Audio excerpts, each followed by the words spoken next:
que é maestro do coro da Orce também. Quem estaria comigo hoje seria o professor Daniel Neri, mas ele não pôde, então Leonardo aceitou o convite. Nós vamos começar apresentando um ciclo de Robert Schumann, do período romântico da história da música. E esse ciclo se chama Frauenliebe und Leben, que é Amor e Vida de uma Mulher. Então, são 8 canções, e nessas 8 canções é contada essa história muito com a perspectiva que se tinha naquela época. Então, ela vê um rapaz, se apaixona na primeira canção, e todos os lugares que ela olha, ela o vê, como se ele estivesse, por ali. Como se ela estivesse sonhando acordada. Na segunda canção, ela então vai exaltar como ele é maravilhoso, o mais maravilhoso de todos. Ele é eterno, ele é bom, lábios gentis, olhos brilhantes, espírito claro e coragem firme.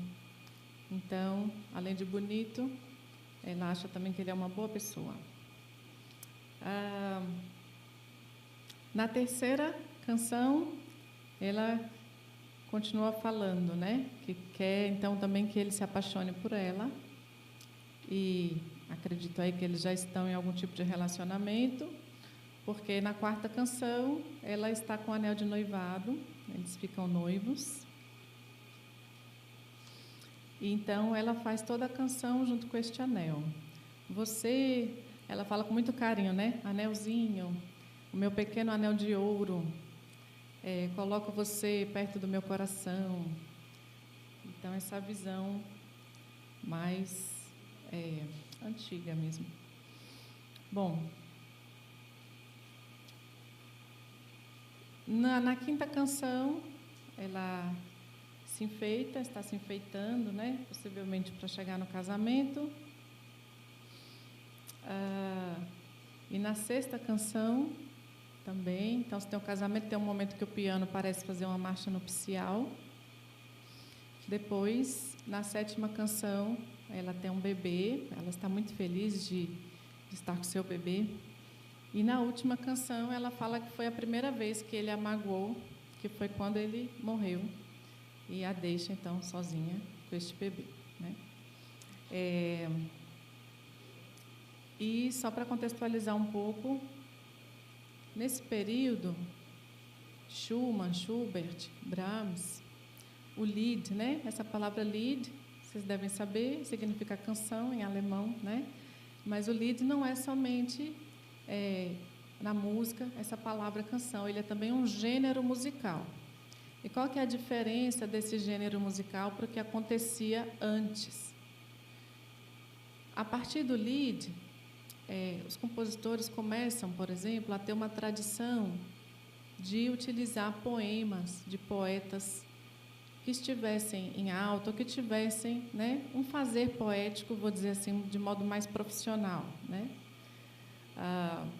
Poesias que estivessem mais consideradas no seu valor poético. E também,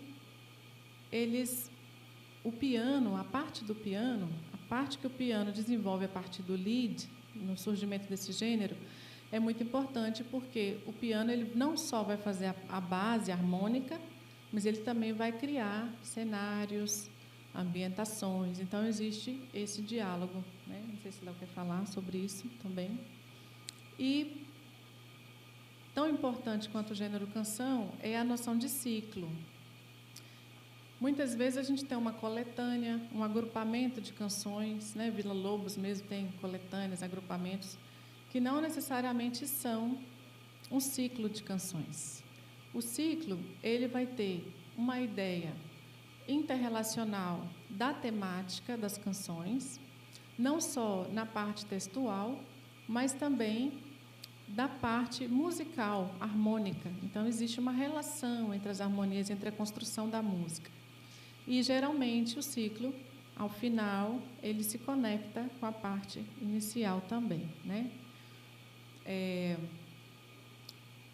Nem todo mundo sabe, porque hoje em dia, geralmente, os ciclos eles são apresentados como nós vamos fazer aqui, sem cena, uma pessoa paradinha cantando, Mas, na minha pós-graduação, mestrado, doutorado, eu trabalhei com cena para canção, e aí a gente foi descobrir que muitas canções elas eram compostas para serem encenadas, né?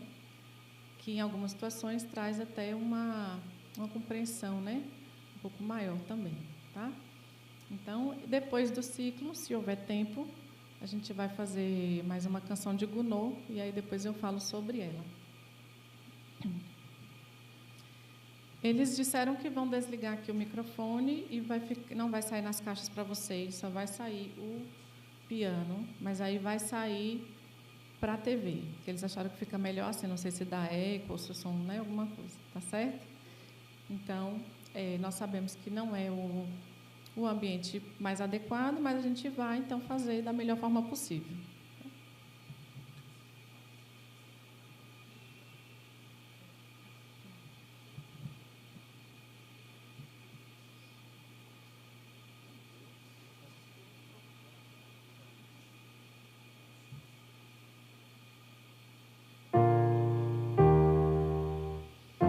Glaube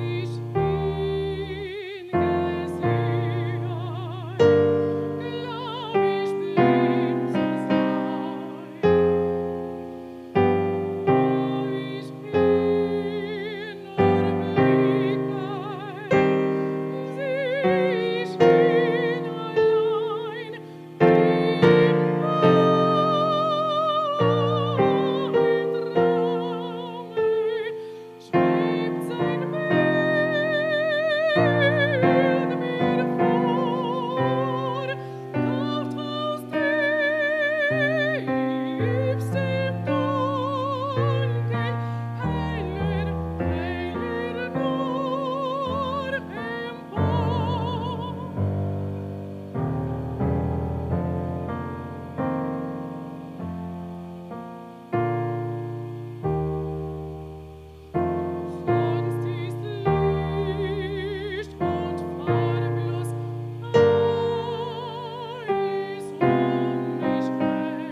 Bom, a gente, na verdade, nós cortamos a última canção, né? Que seria a da parte da morte.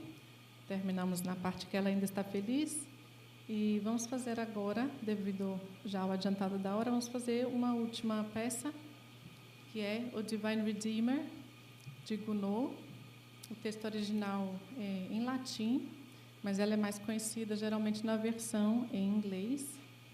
E é uma canção que pede ao Divino Redentor que não olhe para os nossos erros, não se afaste de nós, mas que nos perdoe e nos abençoe.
Está ligado aqui?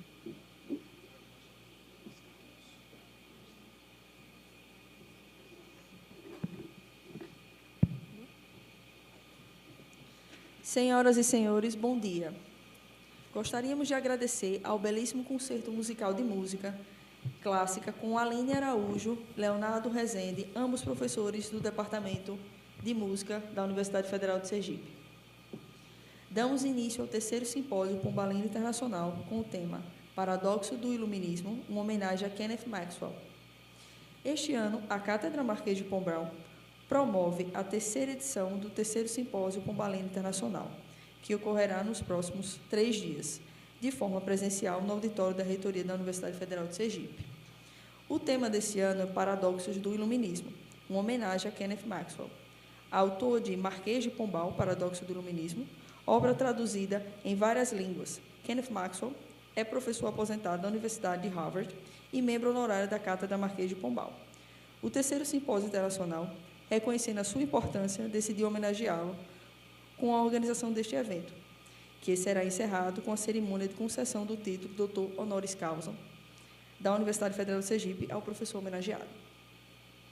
Para compor a mesa, convidamos professor Walter Joviniano de Santana Filho, magnífico reitor da Universidade Federal de Sergipe.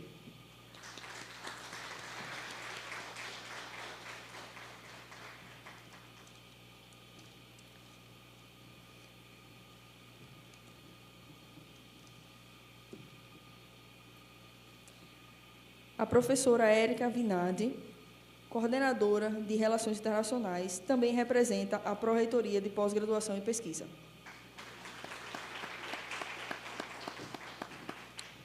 A professora Simone Lucena, coordenadora do Programa de Pós-Graduação em Educação.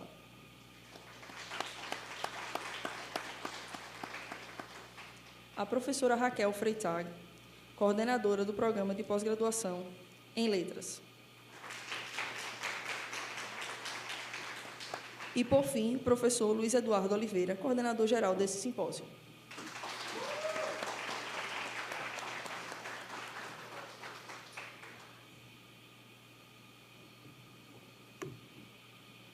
Agradecemos também as presenças das demais autoridades, professores e alunos que aqui estão.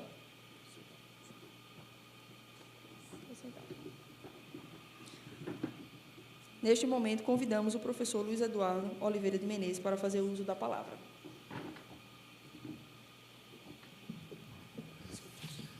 Bom, gente, bom dia a todos e a todas, a todos. Bem-vindos a esse simpósio, nosso terceiro simpósio Pombalino Internacional. Queria agradecer a presença de todo mundo, tendo em vista as dificuldades de acesso à universidade, especialmente no dia de hoje. Nos pegou de surpresa, mas, felizmente, começamos com um pouco de atraso e planejamos uma programação desde o início de ano, muito cuidadosa, escolhendo a dedo os convidados. Espero que corra tudo bem, vocês aproveitem o nosso evento. Começou hoje com essa belíssima apresentação da professora Aline, professor Leonardo, e quero só agradecer. Muito obrigado. Convidamos a professora Raquel Freitag para suas considerações. Bom dia. Queria cumprimentar a mesa na pessoa da professora Simone, minha colega de PPGED, né? Fui professora do Programa de Pós-Graduação em Educação. Queria dizer o quanto é importante para mim estar aqui por conta de toda uma parceria, todo um esforço que o Luiz Eduardo tem levando à frente a Cátedra Pombal. É um trabalho de longa data, desde que eu conheço ele fala em Pombal, né? Então, isso é uma culminância de toda uma trajetória de vida, né? Conseguir organizar um evento internacional com restrições financeiras que nós ainda temos, né? É muito difícil. Então, nós temos que não só prestigiar o evento, mas como agradecer a disponibilidade e o empenho, porque tem um empenho pessoal muito grande aqui. Não só do Luiz Eduardo, mas de todo o grupo que ele lidera muito bem, né? Ele consegue estabelecer braços interdisciplinares, até me coloca nesse grupo de vez em quando, né? Eu, sempre que posso, participo, né? Pombal não é a minha praia, mas eu entendo um pouco de língua. E eu queria desejar que esse evento repercutisse, né? Desse visibilidade a essa produção interdisciplinar, que envolve tanto programas de pós-graduação diferentes, áreas diferentes, integra a educação superior com a educação básica. Vejo aqui meus colegas da educação básica que também entrelaçam relações com essa temática. E, né, pela oportunidade de concedermos um título honoris causa a um pesquisador que tem uma obra de referência relativa a Pombal. Então, não vou me estender, queria dizer que é muito importante estar aqui, que a gente aproveite esses 3 dias da melhor maneira possível e que a gente repercuta ao máximo a produção da Universidade Federal de Sergipe como referência nos estudos de Pombal.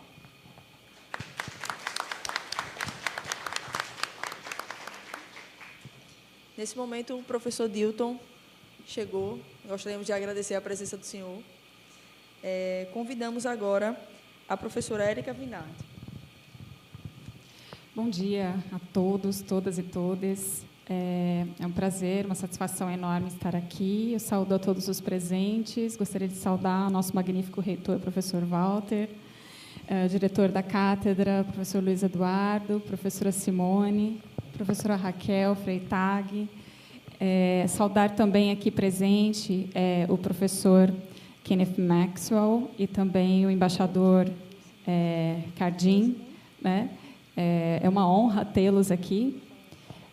E falar um pouquinho também, assim como fazendo coro às palavras da Raquel, saudar muito especialmente o professor Luiz Eduardo, que é um parceiro dessa instituição, né, que é um entusiasta, não só da cátedra, mas da expansão e da difusão dos efeitos, né, daquilo que a cátedra produz em termos de pesquisa, de produção de conhecimento comunitariamente, né? O que é muito difícil. E falando um pouco da pós-graduação e também da internacionalização que eu represento aqui hoje, dizer que o professor e a cátedra têm sido muito importantes justamente nesse sentido de nós retirarmos o foco dos projetos pessoais, né, das pessoas e dos projetos individuais para os projetos que realmente têm impacto na nossa comunidade. E o professor tem sido um parceiro muito importante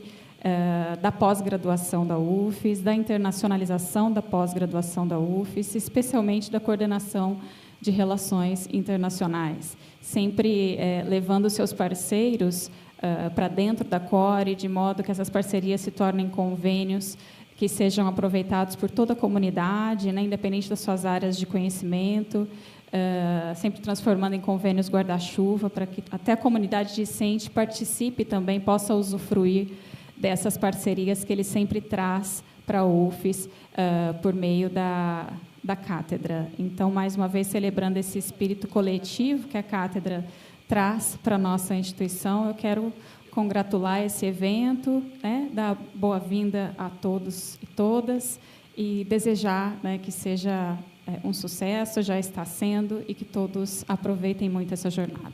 Obrigada. Para fazer uso da palavra, convidamos a professora Simone Lucena. Bom dia a todos, a todas. Sejam todos muito bem-vindos. Quero cumprimentar aqui a mesa, na pessoa do nosso magnífico reitor, a professora Raquel, professora Érica, professor Luiz Eduardo, o nosso organizador e diretor da cátedra, né, organizador desse evento.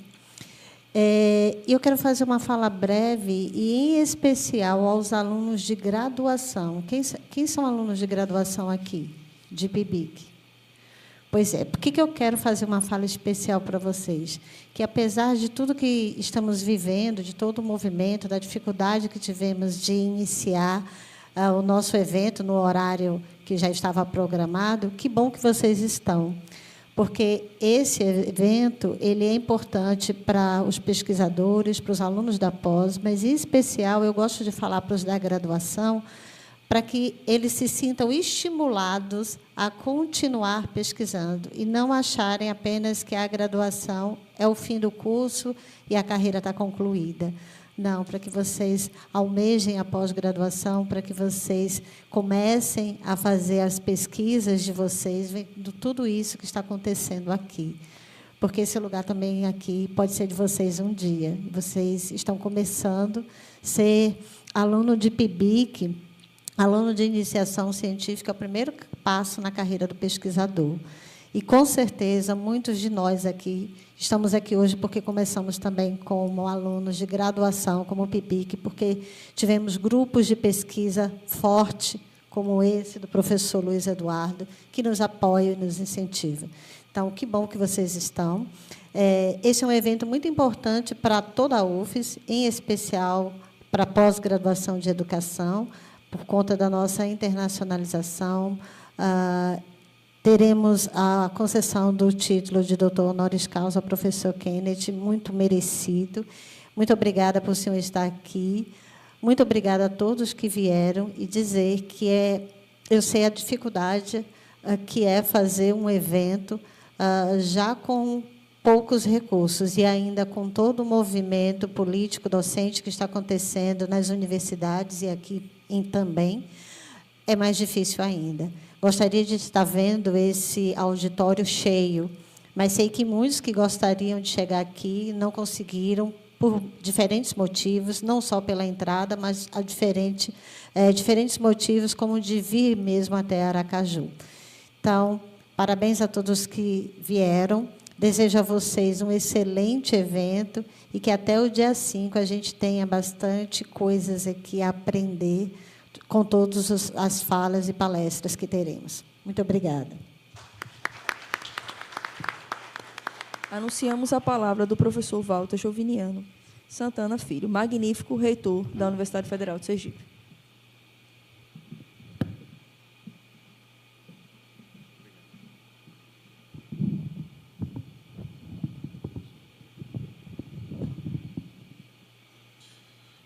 Bom dia a todas, bom dia a todos. Queria inicialmente saudar aqui o dispositivo, saudando, parabenizando e agradecendo ao professor Luiz Eduardo, coordenador desse evento, coordenador da nossa cátedra, falar, professor, da alegria que você nos passa do empenho, da sua dedicação, não só, como já foi dito aqui pela mesa, na realização desse evento, mas na manutenção de importantes ações pela cátedra, pela nossa universidade. Uma satisfação, parabenizo o professor Luiz Eduardo. Professora Simone, agora coordenadora do Programa de Pós-Graduação em Educação, satisfação tê-la aqui. Professora Érica, coordenadora de Relações Internacionais da nossa instituição. Professora Raquel, coordenadora do Programa de Pós-Graduação em Letras. Alegria tê-los aqui. No nome de vocês, saudar a todos os professores, professoras, alunos, alunas, servidoras, servidores da nossa instituição, membros da comunidade, da sociedade que estão aqui nesse importante evento. É com imensa alegria e orgulho que sediamos o 3º Simpósio Pombalino Internacional, promovido pela Cátedra Marquês de Pombal da nossa Universidade Federal de Sergipe. Este evento, em particular, representa não apenas uma celebração do conhecimento e da história, mas também um tributo à trajetória intelectual de figuras ímpares. Neste ano, o simpósio tem como tema Paradoxos do Iluminismo, uma homenagem a Kenneth Maxwell. É uma honra termos aqui entre nós o professor Kenneth, reconhecido por suas contribuições no campo da história ibérica e das relações entre Brasil e Portugal. Professor Maxwell, sua presença enriquece profundamente este evento e estamos extremamente honrados em conceder-lhe o título de doutor honoris causa pela Universidade Federal de Sergipe. Sua dedicação e rigor acadêmico são inspiradores para todos nós. De forma especial, gostaria de agradecer ao professor Luiz Eduardo, coordenador deste evento e também coordenador da Cátedra Marquês de Pombal da nossa universidade, pelo seu incansável trabalho e dedicação na organização deste simpósio. Sua liderança e visão foram fundamentais para a instalação da cátedra aqui na nossa universidade e para a realização deste evento. Aproveito também para parabenizar aos nossos pesquisadores dos programas de pós-graduação em Letras, Educação, Filosofia e História, pelo envolvimento no evento e pela contribuição fundamental para a programação do simpósio. O tema deste evento, Paradoxos do Iluminismo, nos convida a refletir sobre as complexidades e contradições de um dos períodos mais fascinantes da história humana. O Iluminismo, com suas promessas de razão, progresso e liberdade, trouxe avanços significativos em diversas áreas do conhecimento, mas também nos deixou com dilemas e questões que ainda hoje provocam debate e reflexão. Estamos reunidos aqui hoje para discutir, aprender e trocar ideias sobre esses paradoxos. Temos a oportunidade de explorar como as ideias iluministas influenciaram e transformaram sociedades e como elas continuam a ressoar nos dias de hoje. É um momento de reflexão, mas também de celebração do saber e da crítica construtiva.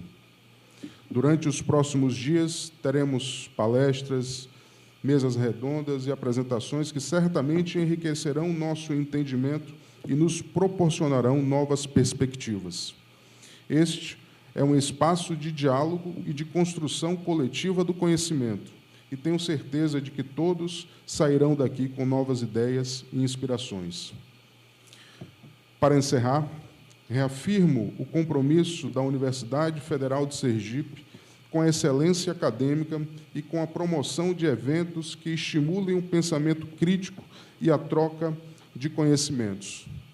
Como já foi dito aqui pela mesa, independente do que temos no ambiente externo, essa é uma casa que se mantém e se manterá sempre de portas abertas para que a gente possa discutir o futuro, e aqui estamos fazendo isso. As dificuldades existem, mas no diálogo nós construímos o futuro, e dentro da perspectiva científica, eventos como esse devem abrir portas e criar oportunidades para os nossos alunos. Temos que respeitar e estimular muito isso. Esse é o compromisso da nossa universidade. Agradeço a todas e todos os participantes, palestrantes e organizadores por tornarem este simpósio possível. Sejam todas e todos muito bem-vindos e bem-vindas e que tenhamos um evento produtivo e inspirador. Muito obrigado e um excelente dia.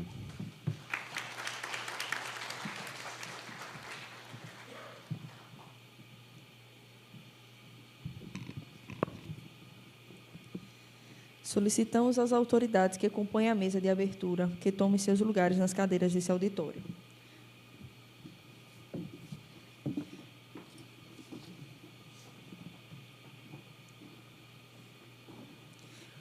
Convidamos o professor Carlos Henrique Cardim para a palestra de abertura com o tema Pombal, como governar o Brasil.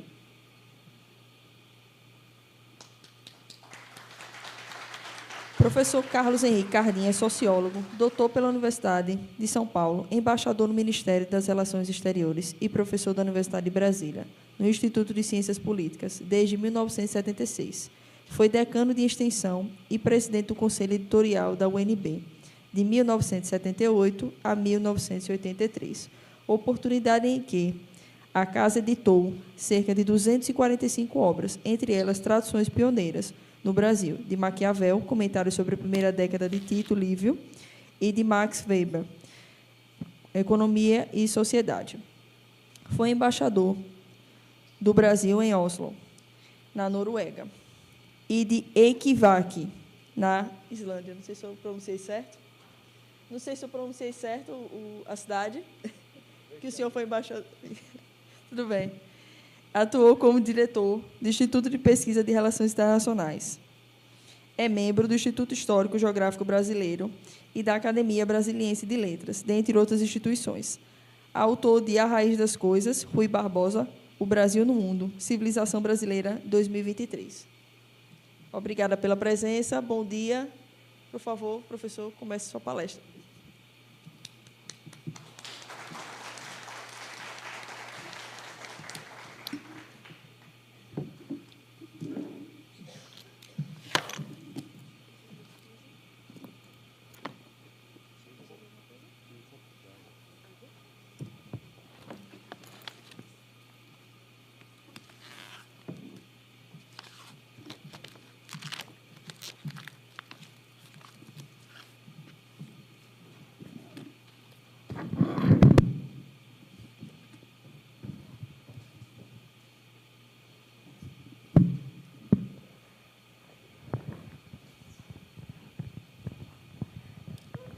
Muito bom dia a todas e a todos.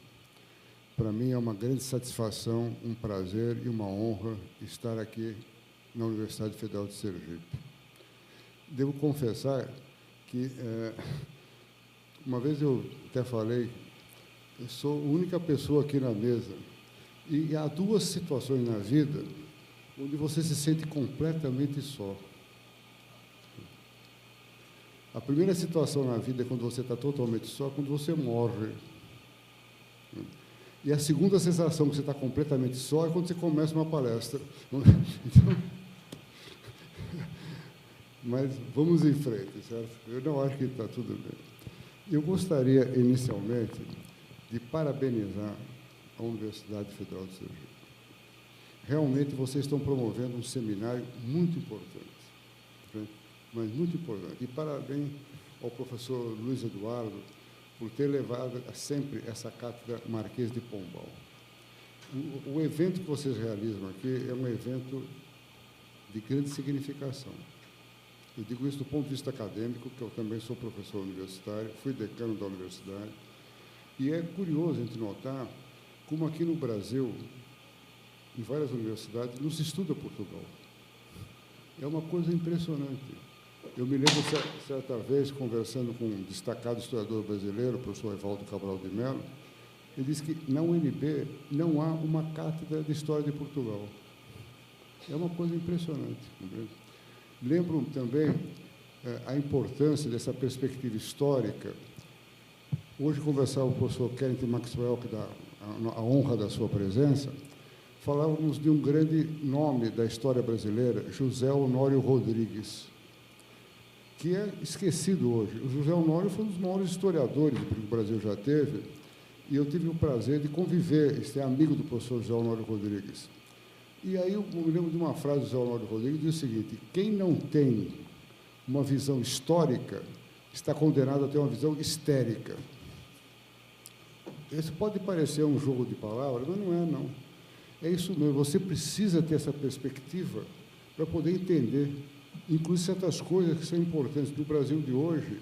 Se você não tiver essa perspectiva, você tem visões que, aqui entre nós, estão cada vez mais histéricas, infelizmente, compreende? Então, eu acredito que a universidade dá uma contribuição muito importante de focalizar essa perspectiva.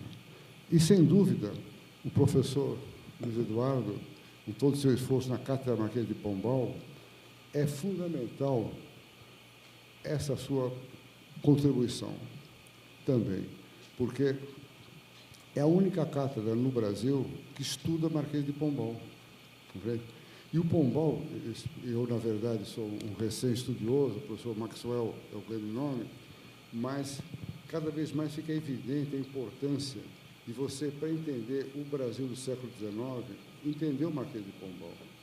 Lembrava para o professor Maxwell a observação de um destacado intelectual brasileiro, o professor embaixador, ex-embaixador Álvaro Lins, que foi embaixador do Brasil em Portugal.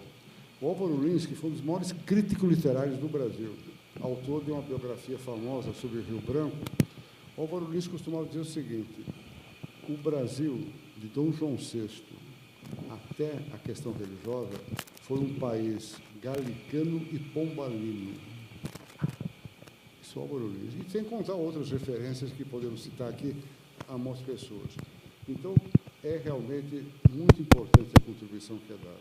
Eu acredito que é muito importante que essa contribuição chegue cada vez mais próxima das outras universidades brasileiras, que as outras universidades saibam do trabalho feito aqui. Isso é muito importante, porque, veja bem, vou ser muito sincero com vocês, eu estudei na USP, né? A USP, eles se julgam o mundo, né? O mundo a USP tem um mundo depois. Né? E você vai aqui no Brasil, no mundo intelectual, cultural, você tem o eixo São Paulo, Rio, e olhe lá Brasília, e o resto eles não consideram. Na verdade é essa, compreende? Então, é importante uma universidade aqui, como a Universidade de Sergipe, mostrar o seu trabalho para outras universidades. Isso é fundamental. Né? Eu acredito que um dos papéis mais importantes que vocês fazem é levar essa sinalização. Dito isso, eu gostaria também, obviamente, de saudar o professor Kenneth Maxwell. É uma grande honra, professor. Realmente me sinto emocionado, profundamente tocado com a sua presença. É um mestre para a nossa designação. E veja bem, é um mestre que mostra o Brasil de fora. Veja bem. Temos que agradecer ao professor Maxwell essa visão de um estrangeiro, amigo do Brasil, mas que é uma visão de fora que nos é dada. Não que o Brasil não tenha grandes intérpretes, tem, mas é interessante notar, por exemplo, o Gilberto Freire, que eu conheci bem, o professor Sérgio Buarque de Holanda, que foi professor na USP, eles tiveram visões do Brasil, o Gilberto, quando estava nos Estados Unidos, e o professor Sérgio Buarque, quando estava na Alemanha. E eu aprendi, humildemente falando, muito sobre o Brasil quando eu servi em Buenos Aires. Porque você tem a visão comparativa e vindo de fora. Não que você não possa ter uma visão de dentro, pode ter uma visão de dentro, deve ter, e o Brasil tem nomes como Capistrano de Abreu, Euclides da Cunha, que nunca saíram do Brasil. Mas você aprende muito quando você vê o Brasil de fora. Então, ao professor Maxwell, o nosso reconhecimento e o nosso agradecimento por ter apontado para nós a figura do Marquês de Pombal e outras figuras do Brasil também.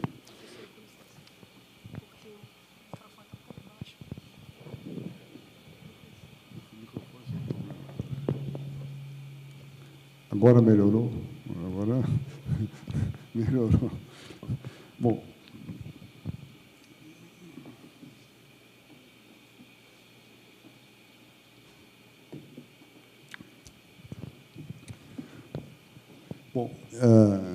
feita essa breve introdução, eu queria dizer a todos os presentes da minha alegria e também dizer que eu distribuí 2 roteiros. Esse é um problema. Tem um roteiro que é um roteiro mais ilustrativo, que tem documentos e tem uma série de ideias, é bem maior. E tem um roteiro que eu distribuí, que é esse aqui, que esse eu vou seguir. Espero poder seguir, que é o mais sintético. Mas vocês estejam à vontade para fazer qualquer pergunta. Eu gosto muito de perguntas e respostas, compreende? Não só do roteiro mais ilustrativo, como também do roteiro, digamos, executivo.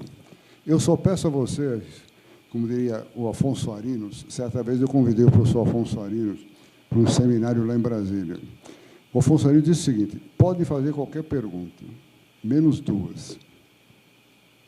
De onde viemos e para onde vamos. O resto a gente resolve. Bom, dito isso, eu gostaria de, seguindo aqui o roteiro, propor inicialmente uma hipótese de trabalho. É uma hipótese que eu uso, inclusive, no curso que eu dava na UNB, de Pensamento Político Brasileiro. É um enunciado do Euclides da Cunha. Para mim, Euclides da Cunha, vocês conhecem a história dele, trágica, né? Não vou entrar aqui em detalhes, teria sido, talvez, um dos maiores intérpretes do Brasil. E mesmo morto precocemente, com 40 e poucos anos, deixou, além do famoso As Sertões, deixou textos muito importantes. De um dos textos do Euclides da Cunha, que está nesse livro A Margem da História, eu gostaria de destacar a seguinte provocação. A provocação está escrita aqui. Vou ler o que diz o Euclides da Cunha. Somos, o Brasil, o único caso histórico de uma nacionalidade feita por uma teoria política. Veja só. Né? Quando eu digo isso na universidade, o pessoal leva um susto, porque o Brasil é tido como um país pragmático, do jeitinho. Segundo Euclides, não. O Brasil é um país teórico. Isso é uma hipótese. E vai mais em frente o Euclides da Cunha. Vimos de um salto da homogeneidade da colônia para o regime constitucional. Quer dizer, o Brasil progride por saltos. Hoje nós estamos vivendo o salto da nova Constituição. Ninguém sabe o que vai dar. É um salto. Né? Então, você vai vendo a República foi um salto. Então, assim por diante, você vai ver que um país muito saltitante. Compreende? Agora, tem uma palavra aqui que o Euclides da Cunha cita, que, para nós, acadêmicos, é uma palavra que tem um peso muito grande. É a palavra teoria. A teoria, como vocês sabem, ela tem uma origem... desculpe, não é que eu queira esnobar isso aqui, mas, aliás, é pouca coisa que eu sei de grego. Ela vem de um verbo grego, teorein, que o verbo grego significa ver, contemplar. Quer dizer, a teoria é uma visão, é uma contemplação. Tanto que, e, mais que tudo, o famoso filósofo Aristóteles dizia que o objetivo da vida nossa seria o quê? O bioteorexos, que é ter uma vida de contemplação. Mas isso é o pessoal de filosofia que vai explicar melhor. Mas o fato é o seguinte, toda teoria boa é muito prática também. Não existe essa separação de teoria e prática. Quer dizer, isso é uma discussão que cabe, mas eu gostaria de assinalar que cabe aqui uma primeira reflexão sobre a palavra teoria. A teoria é uma visão. Então, nós vamos analisar aqui a visão do Marquês de Pombal, certo? Então, a visão do Marquês de Pombal, ela tem várias dimensões, mas eu destaquei aqui 3 dimensões. Podia destacar outras também, compreende? Mas eu achei melhor, para provocar o debate, pelo tempo que eu tenho, ficar nessas 3 que já dão muito chão, compreende? A primeira dimensão do Marquês de Pombal é a ideia de um Brasil continente. Veja bem.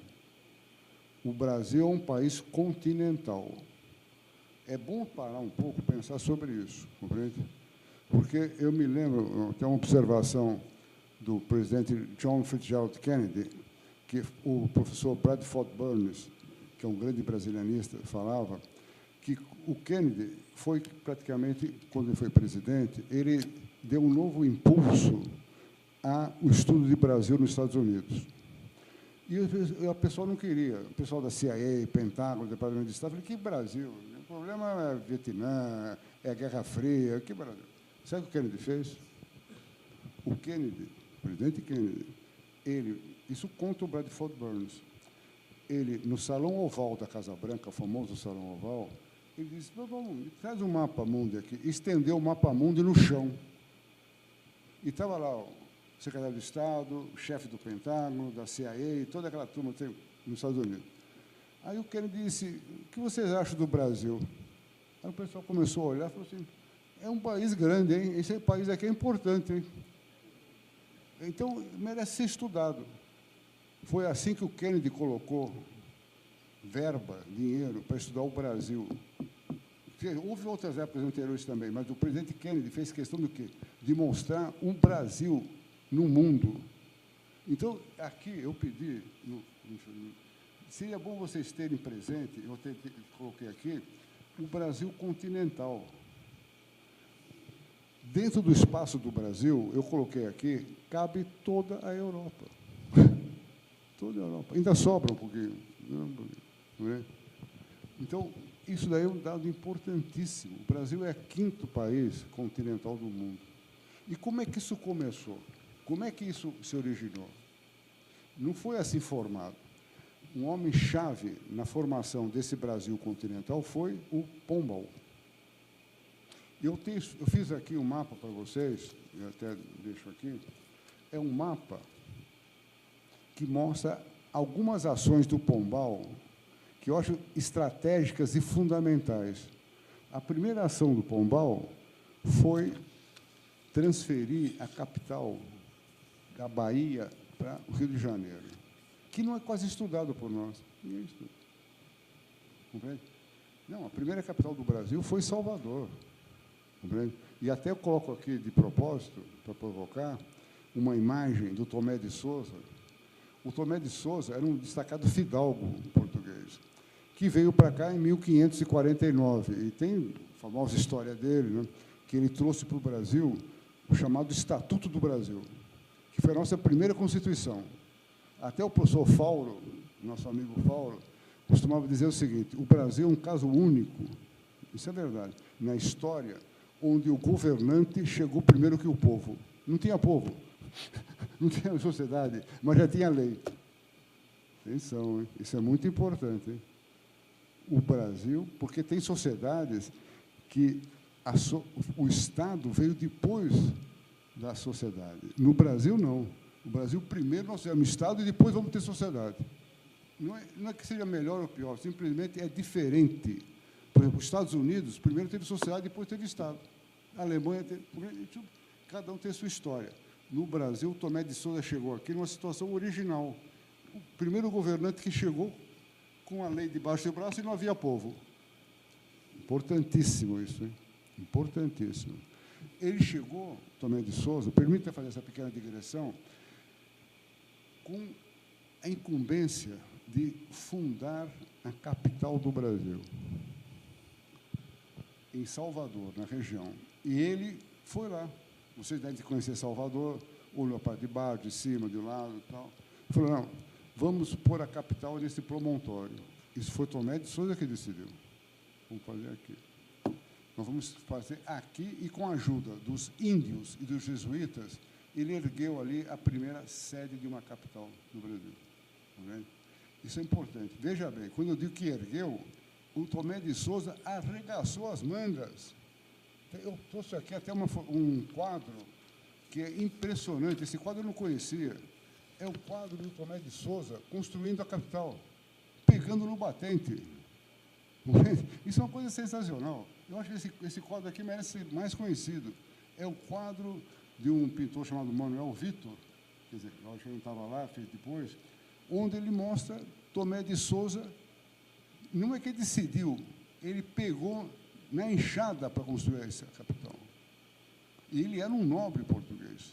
Então, fica aqui o nosso agradecimento ao Tomé de Souza, que não foi pouca coisa, não, compreende?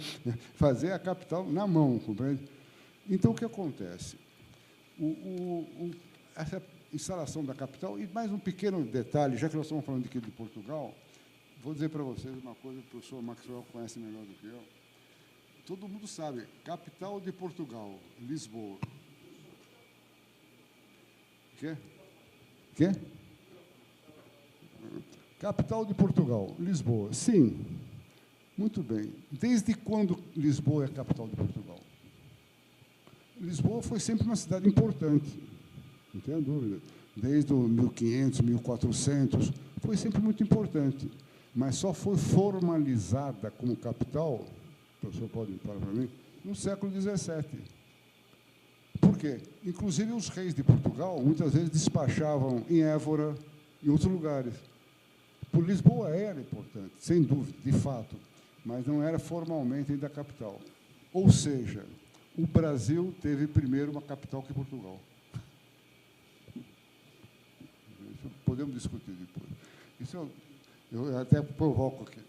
Nossa capital do Brasil foi em 1549. Compreende? É a primeira capital do Brasil. E que faz o Marquês de Pombal? O Marquês de Pombal, ele transfere a capital de Salvador para o Rio de Janeiro. Por quê?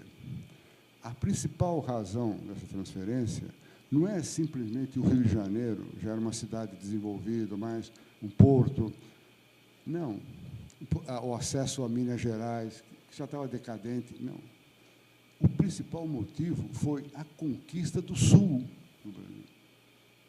Tanto que tem uma historiadora brasileira, a professora Maria Odila, que o professor conhece, ela diz o seguinte, que essa transferência foi a primeira interiorização da capital. Você pode dizer, mas como? Você trouxe do litoral para o litoral, mas ela, eu concordo com ela, essa transferência de Salvador para o Rio é uma interiorização à época, é lógico. Entende? Depois o Juscelino passou para Brasília, mas fundamental aqui o papel de Rio de Janeiro nessas dimensões que eu falei para vocês. Mas o Pombal não ficou nisso, não. Ele acertou o sul do Brasil, não vou entrar em detalhe, porque a história do Rio Grande do Sul, isso, a minha mulher é gaúcha, o Rio Grande do Sul foi realmente complicado lá, mas eu não tenho detalhe sobre o Rio Grande do Sul, infelizmente hoje está nessa enchente, mas o sul foi difícil, não foi fácil, não. Mas o Pombal não se limitou a isso, não. Ele nomeou, veja bem, isso é importantíssimo, o irmão dele como governador de São Luís, de Maranhão e Pará. Veja bem, o irmão do Pombal, que aparece aqui nessa foto, é essa figura aqui. Tá? Esse aqui é outro irmão dele. O Pombal teve 10 irmãos. Um era cardeal, o outro irmão dele era um chefe militar, ou seja, trio parada dura. Isso aqui é trio parada dura mesmo, compreende? Aqui não é brincadeira, compreende? Nós estamos falando aqui do modelo que, anteriormente, um tal de Thomas Hobbes estabeleceu, juntando o quê? O báculo à espada. Isso aqui não é brincadeira, nós estamos falando de projeto político para valer, compreende? E tanto que esse irmão do Pombal tratava o Pombal de meu querido irmão. Meu querido irmão. E o Pombal, esse é um dos pontos chaves da nossa exposição aqui, o Pombal, entre os documentos que o professor Maxwell e outros levantaram, eu localizei isso com o professor Costa Porto por curiosidade, tem uma carta do Marquês de Pombal para esse irmão dele, que é justamente o título da palestra, Como Governar o Brasil. Não, estamos falando de coisa séria. Né? É uma carta do Pombal, e essa carta até está aqui, na íntegra, está nesse volume aqui. Eu, no roteiro executivo, faço uma menção ao parágrafo final dessa carta, que eu acho genial. É um parágrafo final a nível de Maquiavel e Erasmo de Roterdã. Então, o que diz o Pombal? Isso o Pombal diz, que 3 divindades pintaram os antigos com vendas, sinal que não eram cegas, porque você pôs venda, não é? Então, diz Pombal, há um Pluto, deus da riqueza. Tá? Há um Pluto, deus da riqueza. Há um Cupido, deus do amor, esse é mais conhecido, certo? E há uma Astreia, deusa da justiça. Certo? Você tem essas 3 divindades. Estão ouvindo ou não estão?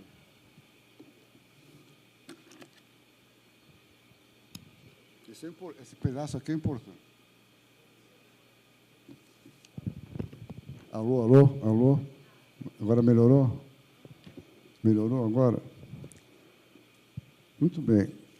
Então, esse ponto aqui da palestra eu acho um dos pontos mais importantes, porque isso o Pombal escreve para o irmão dele. Hein? Tá, essa carta ele diz o seguinte, que eu falei para você, dessas 3 divindades. Então, o que diz o Pombal? E termina a carta assim, negue, proíba, Vossa Excelência, que se erijam cultos a essas 3 divindades, que se proíbam os oficiais del rei venerarem essas 3 divindades. Por quê? Porque é prejudicial em quem governa riqueza cega, amor cego e justiça cega. O que corrobora muito a tese do professor Maxwell. Isso daqui é uma posição liberal, compreende? Se você compara essa posição com, por exemplo, uma posição lusitana com o autoritarismo espanhol. Que, se você for, eu servi na Argentina, no Chile, no Paraguai, na Venezuela. Lá é o contrário. Lá é positivo. A justiça tem que ser cega, a riqueza tem que ser cega e o amor tem que ser cego. O Brasil, não. O Brasil, aqui, eu, quando dou essa carta na universidade, os alunos levam um susto. Mas, professor, o Pombal não era mão dura? Aqui ele está escrevendo que não. Ele está dizendo, veja bem, é prejudicial em quem governa riqueza cega, amor cego e justiça cega. Veja bem, isso daqui é o Brasil. Agora, nós podemos concordar ou discordar, isso é um outro problema, compreende? Então, sociologicamente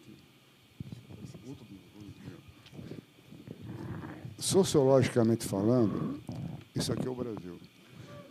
O nosso querido amigo José Honório Rodrigues chamava isso de conciliação. O Brasil é um país que caminha numa maneira de conciliação, de ação, reação e transação. Diferente, isso eu posso dizer porque eu morei nesse país, da Argentina, do Chile, do Paraguai, dos países hispânicos. É um outro estilo de governar. Não é? Então, isso eu não estou dizendo que seja melhor ou pior, porque tem gente que achava que a conciliação, por exemplo, o Visconde do Rio Branco, achava que a conciliação era um bálsamo da política, conciliação. Já outros, como o grande historiador Capistrano de Abreu, achava que era uma prostituição da política. Vem de bálsamo a prostituição. Então, tem gosto para tudo aqui, não é? Você pode ter, se você, o que mas hoje se tem uma avaliação, é que é um traço da política brasileira, a conciliação. Agora, logicamente, tem conciliações e conciliações, compreende? Eu não vou entrar aqui em detalhe, porque há conciliações que são bálsamo, e há conciliações que são prostituição. Então, mas é um traço sociológico. Isso é importantíssimo, compreende? O Pombal que deteta isso. E vou mais longe. Estou começando a falar demais aqui, o professor fala muito. É o seguinte, uma carta é algo muito importante. Vocês que estão estudando, vocês que estão fazendo tese, prestem atenção às cartas. Por quê? Porque na carta você fala o que vai no seu coração. Não é? É diferente do documento frio.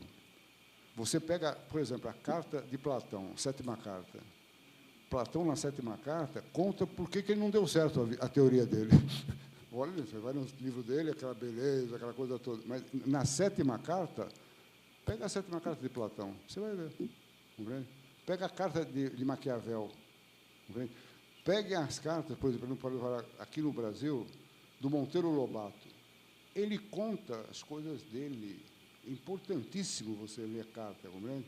Então, essa carta aqui não é qualquer documento, é importante documento, compreende? Então, nessa carta aqui do Pombal, ela trata desse assunto. Mais do que isso, agora eu vou ter um ponto. Como é que essa carta chegou a nós? Até onde eu pesquisei, a primeira publicação dessa carta foi feita no Correio Brasilense, o antigo, o Correio Brasilense, fundado por Hipólito José da Costa, em 1808. Certo? Vocês conhecem. O Correio Brasilense é tido, equivocadamente, como o primeiro jornal. Não, o Correio Brasilense era um livreto, compreende? Não era... O pessoal de jornal, eu estudei jornalismo, tomou o Hipólito José da Costa como patrono. O Papa... Pode ser, mas o Hipólito José... Não. O Hipólito José da Costa...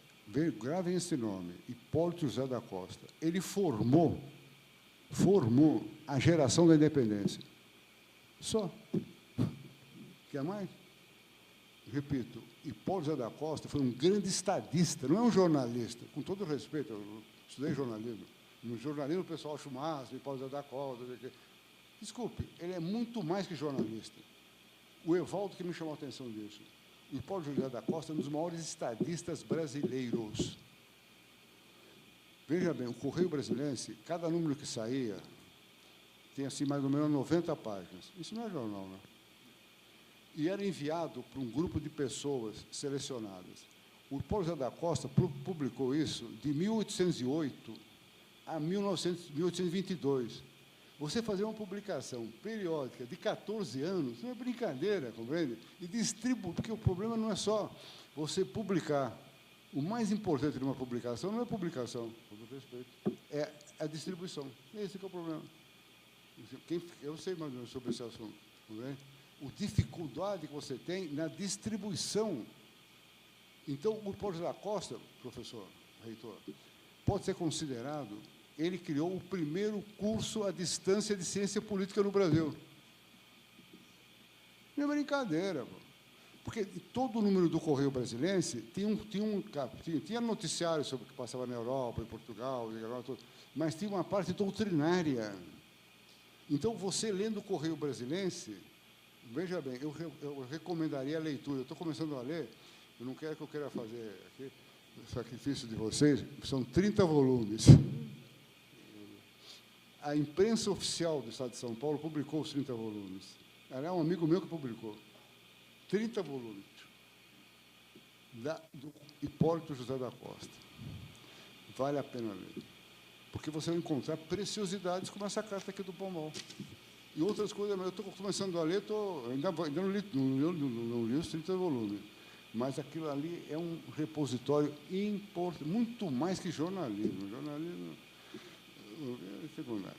Mas o Hipólito da Costa é tão importante que ele morreu em Londres. Ele tinha acabado de ser indicado para ser cônsul do Brasil. E, no início, ele ficou meio vacilante quanto à questão da independência. Ele achava que o importante era ter o Império Luso brasileiro, mas depois ele acabou aderindo à independência. Bom, isso vocês vão ler no Hipólito da Costa. Mas o Hipólito da Costa ele foi enterrado na Inglaterra. Mas depois, quando o Chateaubriand chegou em Brasília, Chateaubriand, esse não é brincadeira, esse daqui, o Assis Chateaubriand, esse daqui era o jeito, esse era um sujeito muito culto e muito esperto, só para dizer, basicamente. O Chateaubriand criou um jornal em Brasília, que podia chamar Jornal de Brasília, mas sabe o que o Chateaubriand fez? Ele pôs um nome Correio Brasiliense. Você vê, Correio Brasiliense, né? Por quê? Ele, muito esperto, pegou o nome do Paulo José da Costa. Muito bem. Então, está lá até hoje, está o Correio Brasiliense e tal. Foi celebrado o Paulo José da Costa como pai do jornalismo brasileiro, que também é. Mas o Paulo José da Costa é muito mais que isso. E aí, o que acontece? O pessoal lá em Brasília, várias entidades, inclusive o Chateaubriand, lógico, eles quiseram trasladar o corpo do Paulo José da Costa da Inglaterra, estava enterrado, para Brasília. Isso não é fácil, não, hein? Aí entrou um colega meu, querido amigo, que faleceu recentemente, Sérgio Amaral, que era embaixador do Brasil em Londres. E o Sérgio Amaral conseguiu essa façanha. Ele conseguiu trasladar o corpo do Paulo José da Costa da Inglaterra para o Brasil, para Brasília. O Paulo José da Costa foi enterrado, a erma do Paulo José da Costa está na imprensa nacional. O Paulo José da Costa está dando umas voltas lá, porque se é uma pessoa que era liberal, no sentido profundo, era o Paulo José da Costa. E ele criticou muito a imprensa oficial. Então, enterraram ele lá. Ele deve estar furioso, ele deve estar furioso. Mas o fato é o seguinte, o Paulo José da Costa é o único prócer da independência enterrado em Brasília. Eu não vou entrar mais aqui sobre o Hipólito, porque a coisa merece ser destacada e muito, compreende? E sem contar essa visão que o Pombal expõe na carta deles. Claro que defende ali a conciliação, está claro, compreende? Aquilo é cristalino, a defesa da conciliação. Aí você tem esses nomes que eu citei para você, o Visconde do Rio Branco, o Capitão de Abreu, você tem o Sérgio Buarque de Holanda, que faz uma série de restrições, mas aceita, porque isso é tido como traço do Brasil, compreende? E eu vou mais, eu peço que vocês leiam, para mim foi uma surpresa. Eu acabei de publicar um livro sobre o Rui Barbosa, que vai ser lançado aqui também. Bom, o Rui Barbosa eu analiso o Rui Barbosa aqui como diplomata. E sempre teve essa ideia do Rui Barbosa, o polêmico baiano, não é? Aquele feroz, não é isso? Nada disso. O Rui Barbosa era uma pessoa suave. O Rui Barbosa, isso eu registro aqui, e assino embaixo, no documento que eu dei para vocês. Depois que ele destruía o adversário dele, o Rui Barbosa partia para a cabeça, compreende? Ele tinha uma memória excepcional, discutindo qualquer assunto jurídico, político. O Rui Barbosa detonava o seu. Ele punha, como se fosse em boxe, em luta de boxe, ele punha o adversário no corner e massacrava o cara. E o cara ficava lá virando poeira. Aí o Rui Barbosa, veja só, um gentleman, chegava perto do adversário e dizia assim: não me queira mal, isso é só um debate. Não me queira... Isso, o Rui Barbosa. O Rui Barbosa é uma pessoa suave, não era uma pessoa violenta. Quando está debatendo, sim, mas depois, pessoalmente, isso eu registrei. Não me queira mal. O cara estava destroçado lá embaixo. Isso aqui é apenas um debate. Se isso não é conciliação, eu não sei o que é conciliação. Isso em Rui Barbosa, que é tido como o maior orador brasileiro, o maior polemista brasileiro. Certo? Bom, eu poderia me estender um pouco mais, mas eu acho que sobre esse assunto da conciliação e também sobre o Brasil continente, ficou claro nessas duas partes. Então, o Brasil continente, uma criação de Pombal. O Pombal, isso é uma teoria, compreende? É uma teoria que deu certo. Porque quando o Pombal começou a puxar, trazer a capital para sul, isso era uma teoria. Depois, ele também faz a ocupação, não só do sul, mas ele fecha o norte, o nordeste e o centro-oeste. Está aqui no mapa, está mostrado. Ele coloca um capitão para governar Mato Grosso, que não está aqui no mapa, e constrói o Forte Príncipe da Beira, que é justamente na divisa com a Bolívia. Se isso não é projeto de império, eu não sei o que é império. Mas fechou. Não, é claro. Ele fechou o norte, nordeste, sul, centro-oeste e Amazonas. Está fechado. Aí o Juscelino vem e puxa a capital para Brasília, é lógico. Puxa a capital para Brasília. Aliás, irmão, parente só. Eu vou falar uma coisa aqui, não devia falar, mas eu falo. Se o Juscelino fosse vivo, qual seria o projeto do Juscelino hoje? Eu acho. Seria fazer uma segunda capital do Brasil na Amazônia. O Brasil ia ter duas capitais, uma Brasília e outra na Amazônia, é a minha opinião. E daria esse conselho para o Juscelino. Tem vários países que têm duas capitais. Tem. Qual o problema? A Turquia tem duas capitais. O Paquistão tem duas capitais, a Bolívia tem duas capitais. Por que não podemos ter duas capitais? Fica a pergunta jogada aí no ar. Tá? Agora, o último ponto da questão, que eu acho the last but not the least, é um ponto que é ignorado no Pombal. O Pombal foi um grande editor. Veja bem, Pombal foi um grande editor. Ele e o sobrinho dele, Rodrigo de Souza Coutinho, fizeram uma obra editorial importantíssima. Esse assunto me toca muito, compreende? Por que essa obra editorial é importante? Porque essa obra editorial formou uma geração.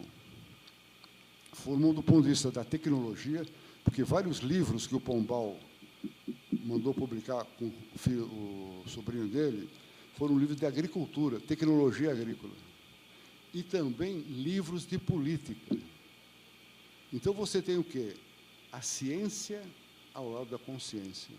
A ciência moderna ao lado de uma consciência. Que tipo de consciência? Não o Pombal, que já tinha morrido, mas o sobrinho dele publicou aqui no Brasil, em 1811, a Bíblia do Conservatismo, do Conservadorismo, que é o livro do Edmund Burke, Revoluções sobre a Revolução em França. Foi publicado aqui no Brasil. E depois disse que o Brasil, como é que o Brasil não é conservador? É óbvio, foi formado assim. Compreende? Isso não acontece. Quando eu vi essa edição do Edmund Burke feita aqui, Eu levei um choque. Nós estamos falando a Bíblia do conservadorismo. O Edmund Burke é o autor mais importante do conservadorismo. Se você quiser estudar, hoje se fala muito, né? Mas vamos estudar seriamente, em termos de ciência política, o que é o conservadorismo, tem que ler o Burke. É óbvio, o Edmund Burke é a base. Foi publicado em 1811 aqui no Brasil. Eu, quando presidi a editora da universidade, na minha ingenuidade e na minha ignorância, publiquei o Edmund Burke e pensei que era o primeiro. Há 170 anos atrás, já tinha sido publicado aqui no Brasil. Então, você pergunta, por que a independência do Brasil é uma independência conservadora? É óbvio. Porque quando os portugueses vieram para cá, o Dom João VI e todo o grupo, eles queriam tudo menos a palavra revolução. É lógico. Tinham saído de lá fugido por uma revolução, e podia acontecer qualquer coisa no Brasil, menos revolução. Não é? Por isso que a nossa independência é uma independência sui generis, de pai para filho, dentro da monarquia para monarquia. Se é uma independência, eu estou dizendo aqui, eu estou falando aqui a sociologia, não é que eu estou achando bom ou mal, isso é outro problema, vamos discutir ideologia depois. Eu estou dizendo, assim, sociologicamente falando. Não é? A independência do Brasil é uma independência conservadora, porque você vai, qualquer país aqui da América do Sul, foi uma guerra civil. Eu morei na Venezuela. Na Venezuela, cada 15 dias, cada mês, tinha uma comemoração de uma batalha entre venezuelanos e espanhóis por causa da independência. Foi uma guerra civil. Os Estados Unidos, então, nem se fale, compreende? Então, o Brasil, não. Independência ou morte. Então, você nota que, você vai notando aí o quê? A importância de você formar a geração. Isso, Pombal, mestre. Eu acho que é fundamental aquela famosa frase do Monteiro Lobato. O Lobato diz o seguinte: um país se faz com pessoas e livros. É isso aí. Um país se faz com pessoas e livros. Porque isso aqui é fundamental para você entender como que o Pombal atuou nessa formação. É fundamental. Depois podemos entrar em maiores detalhes. E, para finalizar, porque já temos quase mais de meia hora, eu ia ver como é que eu finalizava o Pombal. Né? Eu estava pensando em uma frase ou outra. Aí me veio na cabeça uma figura, Charles de Gaulle.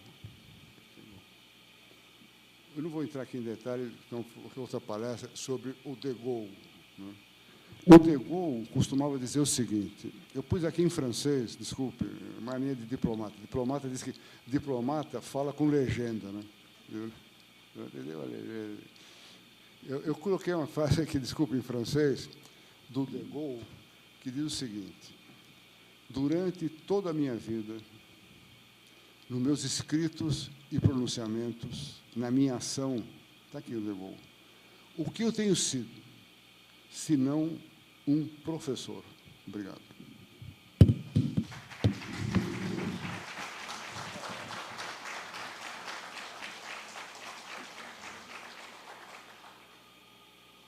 Bom, agora as perguntas. Leva o microfone para ela. Tem que levar o microfone para ela.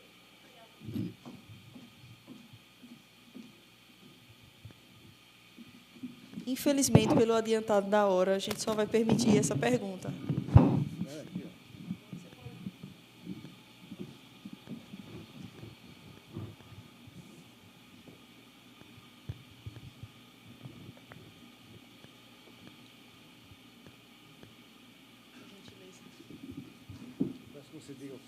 Sim, bom dia. Meu nome é Mariana Siqueira Campos. Eu sou aluna de graduação do curso de História, licenciatura em História. E o senhor falando do mercado editorial brasileiro, o senhor citou Monteiro Lobato. Monteiro Lobato foi uma peça importante para o mercado editorial brasileiro. E as outras peças que o senhor citou também, eu creio que também foram muito importantes, tanto Pombal, quanto outros, o senhor próprio, né? E uma característica que eu identifico em comum em todas essas personalidades é a coragem. E aí eu queria que o senhor falasse um pouquinho sobre isso. Obrigado. Muito obrigado por sua pergunta. Eu acredito que a coragem, eu peço que você leia depois, eu fiz um ensaio sobre o Rui Barbosa, que está nesse resumo executivo, né? Tem um resumo. Isso foi um discurso que eu dei na São Francisco, lá em São Paulo, na USP. E tem um capítulo aqui, um parágrafo, que eu falo só sobre a coragem. Eu falo da importância do Rui como orador, mas, mais que orador, eu cito a coragem. Então, veja bem, a coragem, o presidente Kennedy, que é o nosso ídolo, o Kennedy tem um livro chamado Política e Coragem, não sei se você conhece esse livro, onde o Kennedy pega a história dos Estados Unidos através de exemplos de coragem de vários líderes políticos, compreende? E o Kennedy coloca a seguinte definição, que a coragem é a dignidade sob pressão. Eu acho dignidade sob pressão. Porque, veja bem, vamos falar aqui do velho Rui, velho e sempre novo Rui. Nós estamos aqui reunidos num sábado aparentemente agradável, apesar do problema daí fora, mas aqui num ambiente entre amigos, certo?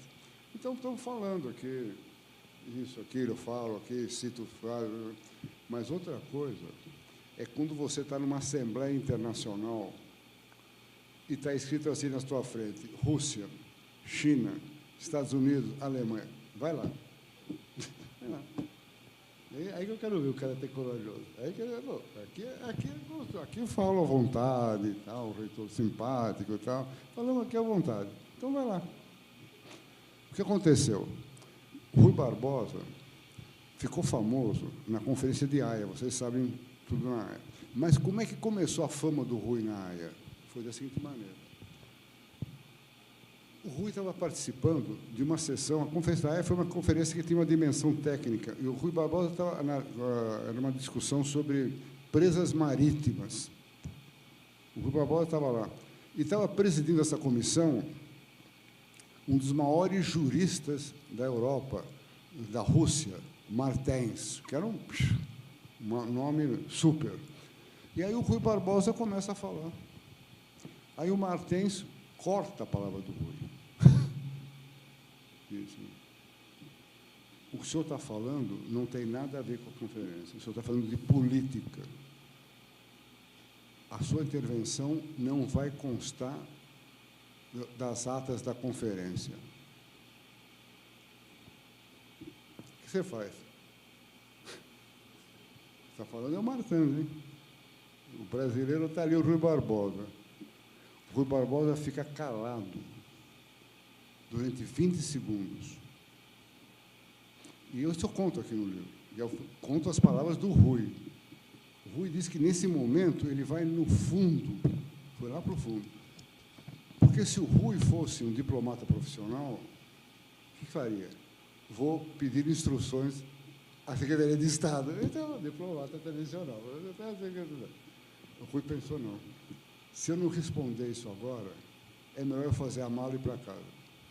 Aí o Rui Barbosa, depois de 20 segundos, veja bem, ele vem e faz um improviso em francês durante 30 minutos. Está aqui, eu reproduzo isso aqui. Está aqui. Sobre o caráter político da conferência. Isso é coragem. Né? Isso é coragem. O cara tem que ter muita coragem. Olha, tanto que tem um destacado líder político na Primeira República, chamado Pinheiro Machado. O Pinheiro Machado diz o seguinte: o que mais me impressiona no Rui não é a cultura. O Brasil tem muita gente culta. O Brasil tem gente culta. Não é a memória. Também tem muita gente de memória, compreende? Não é a prolixidade. Tem muita gente prolixa aqui. O que mais me impressiona do Dr. Rui Barbosa é a coragem. O bicho era corajoso. Isso não é para qualquer um. você pegar e interpelar numa conferência onde o Brasil era considerado um país de quinta categoria. Não, o Brasil era um país de quinta categoria, que não tinha nem ordem nem progresso, morria gente aqui de febre amarela, é uma coisa terrível o Brasil, compreende? E o Rui Barbosa... Então, isso eu chamo coragem. Tá? Eu quero fazer algumas reações ao palestra do professor Cardim, como descendente do padre Cardim, do original jesuíta que chegou no Brasil na época da formação do Salvador. É importante para o reconhecimento da sua ascendência aqui. Mas tenho algumas reações a esta ideia que o Brasil era uma, como se chama, uma teoria política, dizendo isso. Eu acho uma ideia interessante, mas no período pombalino eu acho importante de reconhecer a sua interpretação sobre dimensões geopolíticas do Brasil no pensamento do Pombal. A ideia que o Brasil pode ter uma extensão do bacia do Amazonas, no norte, e do bacia do Rio de la Plata, no sul. Dimensões geográficas do norte para o sul, e também para o faroeste do Mato Grosso, e no mapa da sua apresentação do forte lá no Mato Grosso, do interior. É uma dimensão geopolítica que o Brasil ainda está como descendência desta ideia pombalina de uma dimensão enorme do Brasil, que é um resultado de políticos do irmão dele como governador de Grã-Pará e Maranhão, e a mudança, como diz, de Salvador para Rio de Janeiro para assegurar as fronteiras do sul depois da expulsão dos jesuítas. Interessante. Não entra na discussão da expulsão dos jesuítas, que é um feito importantíssimo no mundo global, da influência global do Pombal na época, e como a transferência de propriedades do jesuítas para a formação de novas gerações brasileiros, de fazendeiros e tudo isso no Brasil. A ação de Pombal é importante neste aspecto. O primeiro país que expulsou os jesuítas era nas Amazonas, e depois em Portugal, depois na Espanha, depois na França, e depois da supressão de jesuítas para a papada. Resultado de ações do irmão de Pombal em Belém. É inacreditável, esta é uma influência muito grande. Mas acho interessante nesta discussão do Correio Brasiliense e as ações do Dom Rodrigo de Souza Coutinho, como uma das pessoas formado como reforma de educação no Colégio de Nobres, por exemplo. O Souza Coutinho foi um dos primeiros estudantes saindo do Colégio de Nobres. E a reforma da Universidade de Coimbra foi uma universidade total de educação. A minha Universidade de Cambridge, por exemplo, 100 anos depois da reforma da Universidade de Coimbra, como a introdução de ciências novas e a formação de jovens brasileiros nestas ciências novas, que tem uma importância enorme na formação do Brasil. E o Correio Brasiliense foi também um resultado disso. E é interessante que entra na discussão o Duque de Sussex, que era não o príncipe Harry agora, mas o príncipe Duque de Sussex, que foi o chefe da maçonaria inglesa. E a pessoa que formou o Correio Brasiliense era o brasileiro entrou maçonaria nos Estados Unidos, como promover para o governo português, do Rio Grande do Sul que tinha para lá. E em Londres, ele foi secretário particular do Duque de Sussex, que era o chefe da maçonaria inglesa. Tinha uma influência enorme da independência do Brasil, com José Bonifácio, com Dom Pedro I, foi maçons, com ligações com o Duque de Sussex na Inglaterra. É um lado importante para explicar o papel do Brasil neste momento importantíssimo depois das guerras napoleônicas. E o senhor professor tem dado atenção a este movimento histórico do Pombal, as pessoas formadas na Universidade de Coimbra, no Colégio de Nobres, como governadores do Brasil, com esta ideia de uma expansão enorme do Brasil. E não foi acidente que o Dom João muda o centro do Império Português de Lisboa para Rio de Janeiro. Isto é um problema de 20 e tal anos. O Brasil era o centro de todo o Império Luso na época. E isso é resultado também de políticos e descendência do Pombal. E eu acho uma reação muito interessante da sua palestra, que vai abrir novos aspectos, novos caminhos de pesquisa para todos nós. E muito obrigado para a sua palestra. É uma palestra excelente. Estou muito feliz de estar aqui para ver a sua palestra. Muito obrigado. Professor Maxwell, as suas palavras me emocionam, porque, vinda de um mestre, eu fico muito tocado.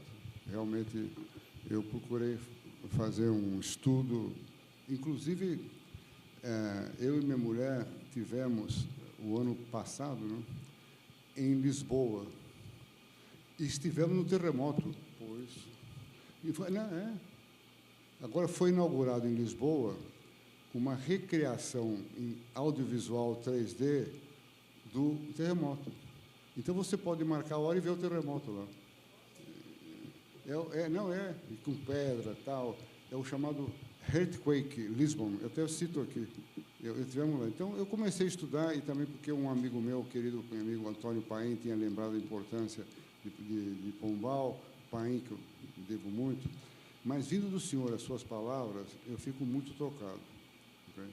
Fico muito tocado porque eu peguei, basicamente, são anotações que eu dei em aula na universidade, compreende? Quer dizer, aprofundei algumas coisas a mais com essa experiência do terremoto lá.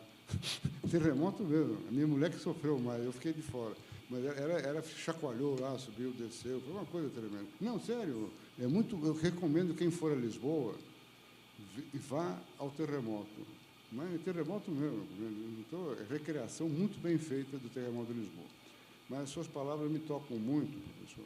E eu vou fazer alguns comentários breves daquilo que eu posso adiantar aqui para o senhor. Em primeiro lugar, eu começaria pelo Correio Brasilense. Eu acho que o Correio Brasilense merece ser reestudado. Tem que ser relido o Correio Brasilense urgentemente, compreende? E o Paulo José da Costa, idem, compreende? Nessa outra perspectiva. Nós publicamos, tem uma revista que eu publiquei no Itamaraty, ainda na época do Aloysio Nunes, graças a Deus, e depois me aposentei. Na época do Aloysio Nunes, uma revista sobre o bicentenário da independência. E nessa revista, vou fazer chegar a vocês, o Aloysio era o chanceler, tem um artigo de um colega meu, Paulo Roberto de Almeida, só sobre o Paulo José da Costa. Vale a pena ler, porque o Paulo ficou esquecido, compreende? O Paulo é pai do jornalismo. Não, muito mais que isso. O Paulo da Costa, você tem uma ideia, a importância do Paulo da Costa? O Paulo José da Costa nasceu na colônia de Sacramento. Hoje está no Uruguai, né? Não. Nasceu na colônia de Sacramento. Mas, jovem, ele foi para Porto Alegre e depois ele foi para Portugal. Muito bem. Lá em Portugal, ele já se destacou. E ele foi designado, veja bem, para uma missão nos Estados Unidos, para analisar os Estados Unidos. Veja só, você vai para os Estados Unidos, ou seja, o Paulo José da Costa foi um Tocqueville antes do Tocqueville. Não é? O Tocqueville, eu não vou repetir a história dele, você sabe muito bem que o Tocqueville foi designado, ele com um amigo dele, para estudar as prisões nos Estados Unidos. E aí escreveu Democracia na América. Não é isso? Isso é o Tocqueville. Mas o Paulo José da Costa, ele publicou um livro chamado Apontamentos sobre a Viagem a Filadélfia. Esse é um livro raro, raríssimo, que o Alceu Amoroso Lima, o Textão de Ataíde, fez publicar pela Academia Brasileira de Letras nos anos 50, e nós reeditamos no Senado. Esse livro é importantíssimo, porque ele analisa um período onde os Estados Unidos era um país pobre. E o que mais me impressiona aqui nos Estados Unidos é a pobreza.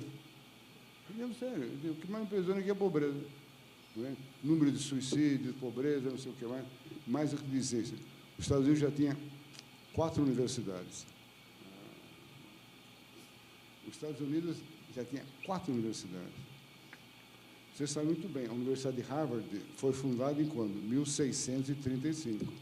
E vamos aí, compreende? Aí o Paulo da Costa vai notando essas coisas, compreende? E aí você pode dizer o seguinte, ele faz um livro muito bem feito sobre as impressões de viagem dele aos Estados Unidos. Esse livro é fundamental para você entender a cabeça. Você vê a cabeça do Paulo da Costa. Quando ele volta a Portugal, depois ele prepara a maçonaria, como o senhor bem destacou, ele faz o caminho para Londres e, logicamente, monta o Correio Brasileiro, que é um projeto da maçonaria, tudo isso. Isso faz parte, sem dúvida. E publica o Correio Brasileiro de 1808 a 1822. Logicamente, o Paulo José da Costa está nessa tradição, que o professor lembrou muito bem, da tradição de formar pessoas. Isso começou com o Pombal, com o Colégio dos Príncipes e na Universidade de Coimbra, que foram fundamentais para formar a geração do Brasil. Não é à toa que o José Bonifácio é ex-aluno de Coimbra. Você pega e vai vendo lá.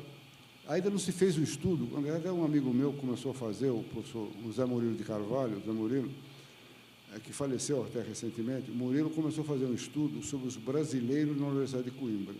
Isso tem que ser estudado, compreende? Tem que ler, tem que estudar, isso não acontece à toa, compreende? Então, eu acho que aqui tem um dado importante e eu recomendo vivamente os 30 volumes do Correio Brasileiro. Aí, para vocês passarem os próximos anos, ficam lendo na beira do mar, 30 volumes do Correio Brasileiro, porque eles vão ficar surpresos, compreende? O que tem no Correio Brasileiro, e o Paulo José da Costa, isso, gente que entende muito de história do Brasil, esse amigo meu, que é o Evaldo Cabral de Mello, que é um dos maiores historiadores brasileiros, o Evaldo fala, Cardinho, o negócio ele tem 2 pessoas que ele acha fundamentais para entender o Brasil. Feijó, o cara é o padre, ele falou para mim, o cara é o padre. Ele falou, o cara é o padre, tem que ter o Feijó. E o outro, o Paulo José da Costa. Fora disso, é diversão. Esses são fundamentais, né, para entender o Brasil. Quem falou isso para mim foi... Ele não, está certo que aí tem nós, de pernambucano e tal. O Evaldo, ele não gosta, porque está vivo ainda, ele não gosta de Zé Bonifácio. Esse é outro problema. Não vou nem entrar por aqui. Mas o fato é o seguinte, o Evaldo Cabral de Mello, que é um dos maiores historiadores, talvez seja o maior historiador brasileiro, o Evaldo. O Evaldo não é formado em história, o Evaldo é diplomata. Você sabe, eu não vou contar a história do Evaldo aqui, porque vamos longe.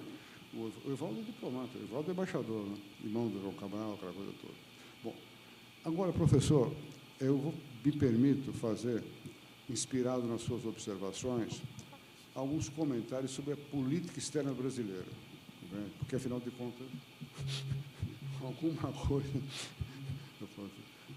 Veja bem, o Brasil é um país satisfeito com o seu tamanho. Você tem todo tipo de reivindicação dos candidatos. Ninguém fala em aumentar o Brasil. Fala aumentar o Brasil. O cara fala isso, o cara é maluco. Né? Não nem conta do Brasil como ele é. Então, isso não é normal. Se você viaja pelo mundo, você vai encontrar muitos países insatisfeitos com o seu território. Você vê, o exemplo da Rússia, o exemplo do Oriente Médio, e vai em frente, aqui na América do Sul, Bolívia, e assim por diante, compreende? Então, o Brasil é um país satisfeito com o seu território. Segundo lugar, o Brasil, logicamente, tem seus princípios, mas tem um papel importante, que é o seguinte: o Brasil, eu me lembro muito bem, não é que eu vou falar aqui uma patriotada para vocês, mas eu me lembro muito bem um grande mestre da ciência política chamado Karl Deutsch. Eu convidei várias personalidades, o professor Aron, Bob, outros mais, Diverger e tal, para ir na UNB. Mas o Karl Deutsch falou uma coisa que me chamou muita atenção. O que é mais grave na política internacional, o que provoca guerras e mais guerras, a tal da espiral de violência, é a atitude punitiva. Uma coisa é você discordar. Discordo e tal. Outra coisa é você punir o outro. Aí é diferente. Né? Aí já muda esse coisa. Porque a hora que você parte para punir o outro, vai ter uma resposta da vingança. É óbvio. Não é? Então, o Deutsch diz, o problema não é você ter divergências em política internacional. Tem, lógico. Mas o grave é quando você diz, eu vou punir o outro. É como você briga com uma pessoa e diz, não, eu vou punir aquela pessoa. Aí, isso é para psicanálise, aí já passa para psiquiatria, aí já é psiquiatria. Eu vou punir o outro, aí já é outra coisa. O Brasil, em geral, o Brasil não tem a ideia punitiva, nem ideia de vingança. Não tem. Pode ter outros problemas, mas nós não temos. Temos outros problemas, compreende? Definição, como é que o Brasil fica em cima do muro, não fica, o Brasil. Mas o Brasil não é um país vingativo, nem um país punitivo. Veja bem, isso daí eu estou falando agora como diplomata, como embaixador. Claro, você pode dizer, isso coisa pode ser discutida, a Guerra do Paraguai e tal, mas, em geral, em comparação com outros países, nós não temos essa ideia fixa de punição. Eu acho que não sei. Depois, eu diria o seguinte, o Brasil sempre procurou atuar na sua política externa com 3 bases. Isso foi dito pelo embaixador Saraiva Guerreiro. Dignidade nacional, universalismo e boa convivência. Essa é a política externa do Brasil. Segundo o Guerreiro, Saraiva Guerreiro. Coragem, eu já falei, dignidade nacional, a coragem tem esse exemplo do Rui Barbosa. Universalismo é essa ideia que você tem relações com todo mundo. E é importante você estar presente em todo mundo. Não vê? Mas não é importante estar sei lá, no Cazaquistão. É importante. Porque, às vezes, pode ser nesse lugar que ocorra alguma coisa séria, compreende? Não é importante a Ucrânia. Vai lá. Não é? Digo, é importante. Aliás, eu me lembro aqui, desculpe adiantar da hora, mas eu não posso deixar de contar tem um conto do Anatole France, que ele é sobre o procurador da Judéia, que são os últimos dias do Pôncio Pilatos. Pôncio Pilatos, você sabe que é mais citado quase que Jesus. Todo crédito ao Pôncio Pilatos, Pôncio Pilatos. Bom, o Pôncio, então, diz que no final do Império Romano se reuniu na casa de daqueles destacados senadores, vários políticos aposentados, e entre eles, aí esse político começou a perguntar para cada um deles o que foi mais importante na sua vida. Ele disse, eu trabalhei junto com Júlio César, eu não sei o que lá, eu trabalhei junto com Constantino. E aí estava um cara jogado no chão lá, até o Pôncio Pilatos, e perguntou, e você, Pôncio, o que aconteceu de importante na sua vida? O que aconteceu de importante na sua vida? Eu soube que você esteve na Judéia. nem me fale isso. Gente maluca, é um lugar horrível, muito chato, coisa horrorosa, a Judéia. Mas Pôncio, você não teve um diálogo, não tinha um jeito meio complicado, um maluco chamado Jesus Cristo na sua época? É que o Pilatos diz, veja bem, um dos maiores diálogos da história da humanidade, seja você religioso ou não, é o diálogo de quem? De Cristo com Pôncio Pilatos, não é isso? Aí pergunta, mas você não teve um diálogo com o tal do Cristo, não sei o que lá? Sabe o que o Pilatos disse? Não me lembro bem. Significa o quê? O cara que tinha a melhor história lá não sabia. Por quê? Você tem que estar presente em todos os lugares. Compreende? Isso aí uma vez o Celso Amorim que falou para mim essa história. Você tem que estar em todos os lugares do mundo, porque às vezes um lugar que você acha que não vai acontecer nada, está o Jesus Cristo lá. Não é? Então você tem que estar lá em todos os lugares. Isso se chama, em política internacional, universalismo. E a terceira característica nossa é a boa convivência, que eu não vou entrar aqui em maiores detalhes. Isso, desculpe, professor, me vem à mente, porque eu podia dizer mais coisas sobre a política externa brasileira, mas eu vou dizer só para o senhor uma coisa que me tocou muito. Eu fui embaixador na Noruega, né? E eu fui levar as credenciais para Sua Majestade. Só depois de você entregar a credencial que você é embaixador. Aí, cheguei lá, Sua Majestade, Olaf IV, né? Conheci o Brasil e tal. Uma conversa muito simpática com Sua Majestade. Aí eu soltei, no meio da conversa, uma frase típica de diplomata, típica de embaixador. É o seguinte: Sua Majestade me permite dizer que a Noruega e o Brasil têm um papel destacado na confraternização universal, na política humanitária internacional. Sabe o que o rei me respondeu? Eu discordo, embaixador.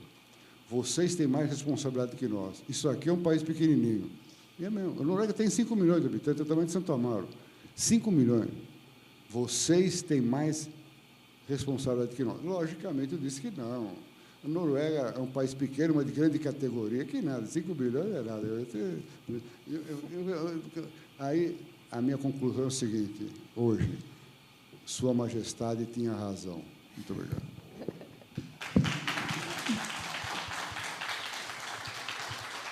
Gostaríamos de agradecer ao professor Cardinho pela brilhante palestra e encerramos pela manhã. Pela tarde, teremos a mesa redonda com a professora Cristina de Cássia Pereira Moraes, com o professor Pablo Antônio Iglesias Magalhães, Pablo Sotuio Blanco e a professora Edna Maria Matos Antônio. Aguardamos a presença de todos pela tarde. Muito obrigada.